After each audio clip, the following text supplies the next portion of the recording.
I don't think I put myself in the best spot ever to film this video. We're gonna figure it out. I lived in Switzerland for 1 year, for my final year of high school.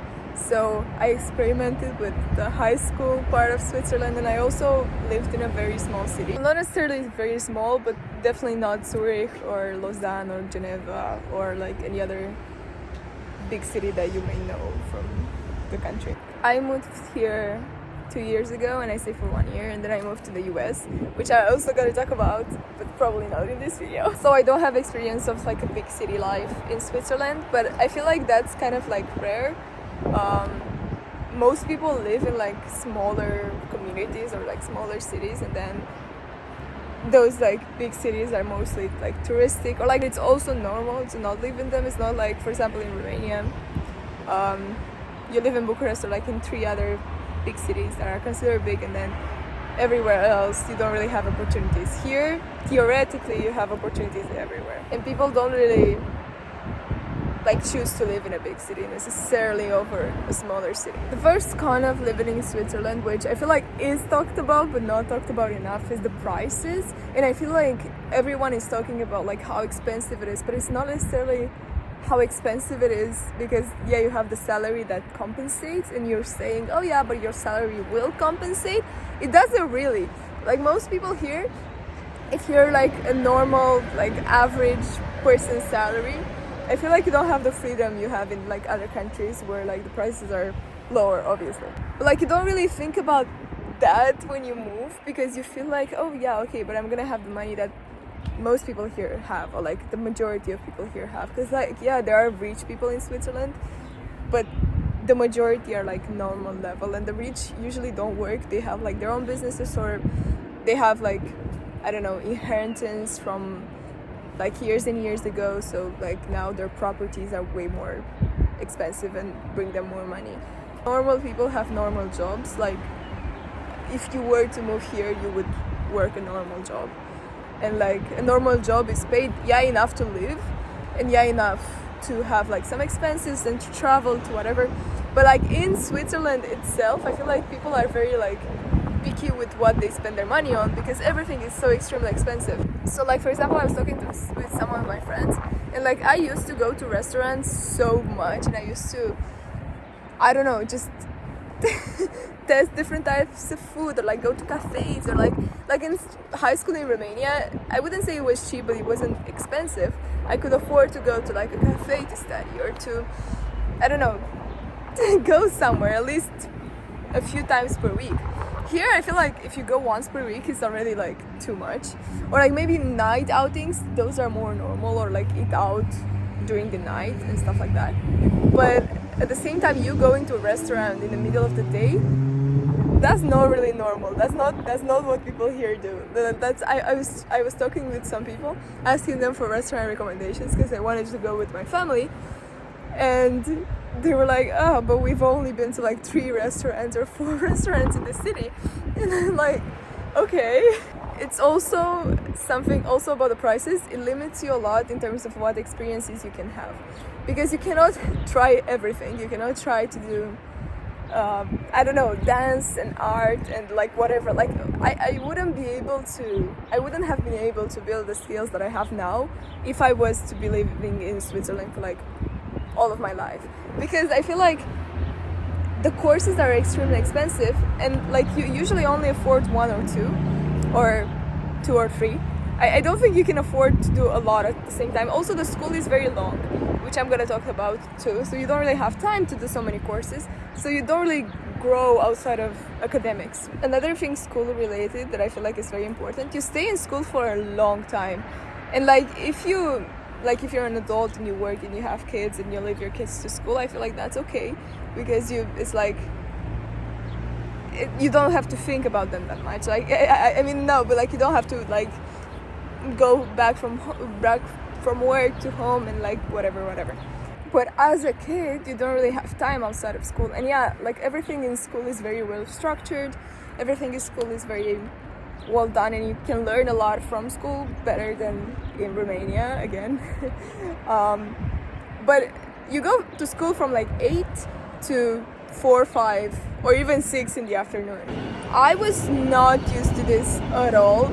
And I remember in the first week or like the first 2 weeks, I was sleeping after school every single day because I was so exhausted. I could not socialize, or like not socialize, but like be with people for so long and like learn for so long. Although you don't really learn more than what I used to learn back in my last high school. Actually, you learn less. It just takes more time, which for me makes no sense. I don't know how that works. Another con, if you think about like the languages that the country is speaking, so they have 4 national languages: French, German, Italian, and Romansh.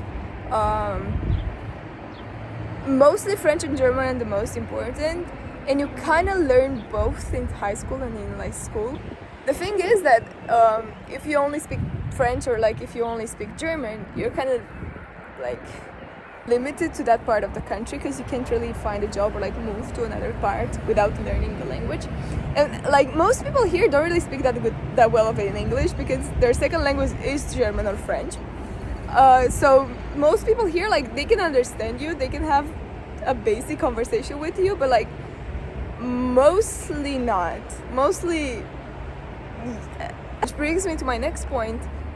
It's very hard to find friends here or like break into their already made friend groups, because I feel like, especially on the French side, and I was talking with some friends that are in France right now, and it's kind of the same thing if you're not like constantly surrounded by internationals, which I feel like you can find in probably big cities, but here it's kind of very hard to like get close to people or like get into their friend group, because it's normal to have friend groups from like very early, like from when you were very young, or like to keep your friend group over time, or like whatever.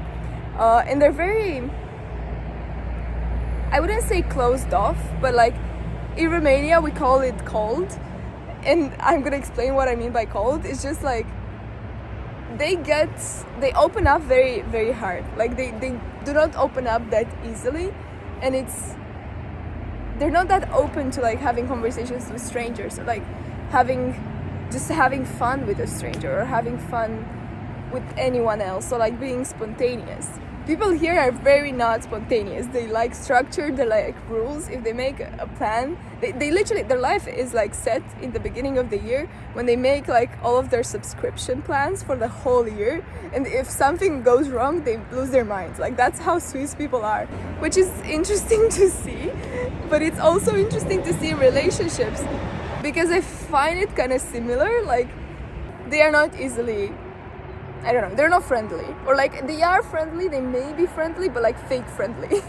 They're not actually friendly, and they might invite you to their house, which is kind of normal here from what I've seen, or like maybe I've been invited, but I think it's kind of normal.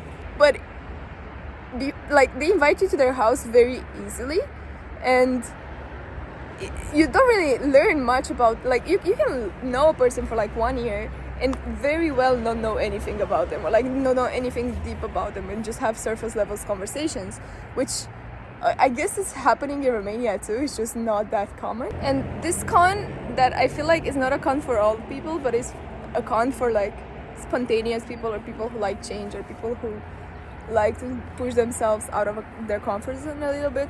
This is not really common here. Like change is not common here. Change is very hard to make in this country. Change is interestingly viewed. Like I can see people having a crisis, or like people losing their minds for like very little things that do not work in their well set plan. And I wouldn't say that's everyone. Obviously, I'm talking about the general population, not everyone. And there are a lot of people from a lot of different countries and cultures here. So a lot of people are different. Just the fact that it's very hard to change things, or like people are not really spontaneous. You cannot make plans from like, I don't know, for 1 hour ahead. You have to make plans for like days in the future.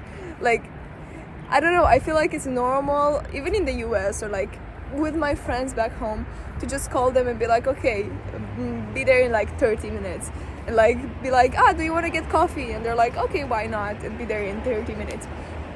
Here I feel like it's a little harder, and people don't really want to, and people, I don't know, they're not as open to just going out, or like doing something unplanned. Another con about, well, not con, but like things to consider about people is that they're very polite, which is a pro. Okay, they are very, they notice people, and they notice what's going on around them, and they notice what's wrong with someone and like what's not, and you can see they care about people. Like they care about not making other people feel bad, or not making other people feel uncomfortable, or not making other people, I don't know, they really do. Like even in a train, they notice their surroundings and act according to them to not make anyone feel uncomfortable, which is a very good thing, because you feel kind of comfortable all the time, or like you can, there's very few things that happen that make you like that, I don't know, decrease your quality of life. But at the same time, this makes people also not tell you things straight to your face, or just not tell their opinions because they're afraid they might hurt you. Like you can ask them something and they can answer in a very, very vague way just so they would not hurt you or would not hurt your feelings, which even for me right now it's a little bit confusing to like understand, because although I wouldn't say I'm not polite, but sometimes I may not be. Like I'm very direct, and if you're very direct, this will be a huge cultural shock, because they literally do not say anything, and like they literally don't go deep into some topics just so like they're afraid that you may not think the same way, so they may make you feel uncomfortable, so they just do not talk about them.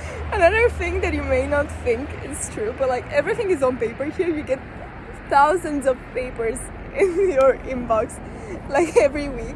It's crazy. You have to sign everything on paper, you have to do everything on paper, you have to keep the papers. It's crazy. Oh my god, very important. Sunday is, nothing happens on Sunday. Like Sunday is the day you can not do anything and nothing happens, and like there's no music, there's no sound, there's no loud talking, there are a lot of regulations for Sunday. Like for example, you cannot take out the trash on Sunday because you're making noise. So Sunday is supposed to be this relaxing day where everyone calms down and you literally see no one on the streets, like no one. All of the shops are closed, all of the shopping centers are closed, everything is closed except some like I think even like grocery stores are closed. Like back home, Sunday used to be my shopping day, and here nothing is open. Literally, if you go out on Sunday, the city is a ghost town.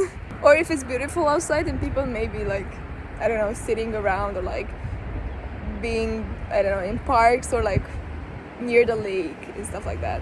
Everything is on time, which is a pro.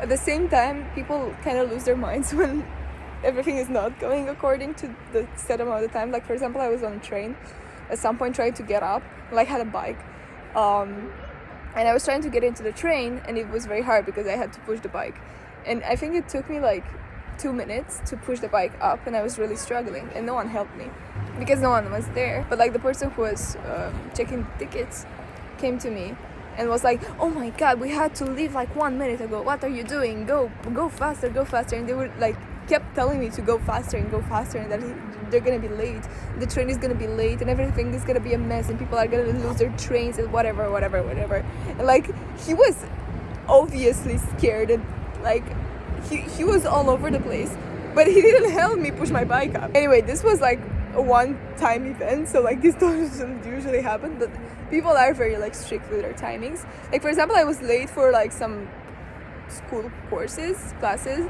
in the morning, and I got a lot of absences at some point, and I had to do like some chores for the school because of that. So like they're very, very strict on late arrivals. So it depends on how you are, because I feel like in Romania, okay, people aren't always late, but it's kind of normal to not be on time all the time. Anyway, I'm probably gonna make another video about this very soon, because I probably did not cover everything. But if you like the video, please like and comment, and I don't know, if you want to ask me any questions, please DM me or like comment. I answer everything. I'm very open to having conversations about anything. And I hope this was helpful, and if you're moving to Switzerland, text me, maybe we can meet up if you're here over the summer. Anyway, see you.